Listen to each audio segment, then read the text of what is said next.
Morbius es un paso atrás en prácticamente todos los sentidos para el género de superhéroes. A principios del siglo XXI y en la primera década del mismo, empezó el bombardeo severo de largometrajes de Marvel en el celuloide. Los primeros experimentos y trasteos con los personajes de cómic o la fantasía, con obras como Ghost Rider o incluso las películas de Hulk con Eric Bana o Edward Norton, tenían graves problemas en su narrativa porque se quería abarcar mucho en un espacio demasiado pequeño.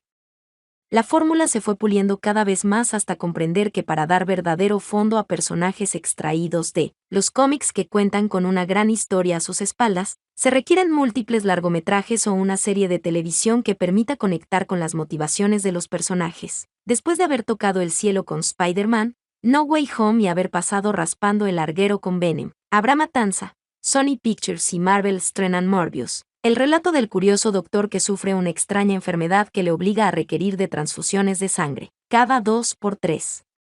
La película de Daniel Espinosa, por desgracia, no funciona en ninguno de los sentidos. No solo vale con poder fardar de tener unos efectos digitales abusivos, y hasta excesivos, con combates deslumbrantes que casi fusionan a Infamous y Vampire, dos videojuegos que hemos tenido constantemente en la cabeza viendo la película. Morbius tiene un cierto sabor visual añejo, como si estuviéramos viendo la Liga de los Hombres Extraordinarios de 2003, que cerró la carrera de Sean Connery.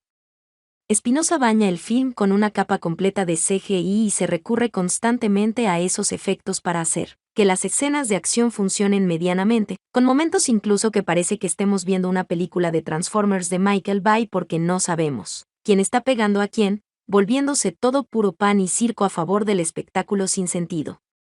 En Morbius hay demasiadas cosas inconexas como para poder funcionar incluso como largometraje independiente. El film está más pendiente de querer presentar a un personaje rápido y corriendo para tener un mayor plantel dentro del universo cinematográfico de Marvel y expandir el mundo de Spider-Man, que de construir realmente un relato que pueda ser coherente y tener una cohesión lógica con el resto de obras con las que quiere entrelazarse. Morbius es desde luego una película que hubiera requerido de un replanteamiento, porque da la sensación constante de que los guionistas, Matt Sazeme y Bert Sharpless, responsables de Drácula, la leyenda jamás contada, entre otras, dan por hechas demasiadas cosas que en realidad quedan en el aire, y hacen que por ende el largometraje haga aguas.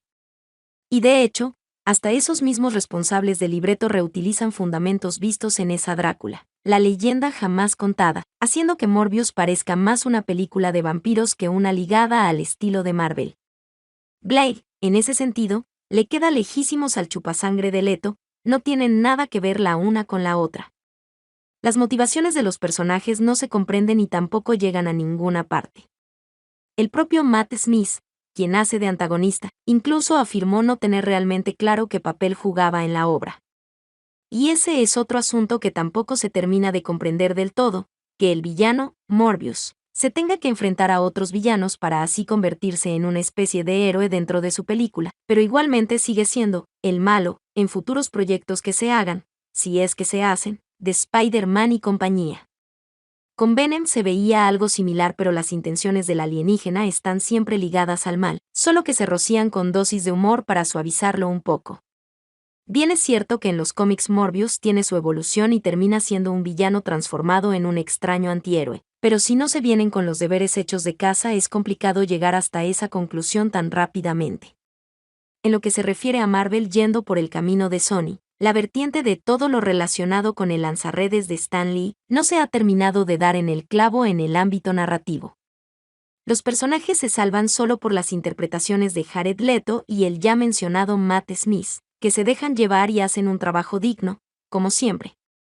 Podríamos decir, sin duda, que lo mejor es el trabajo de los actores, más allá del resultado global.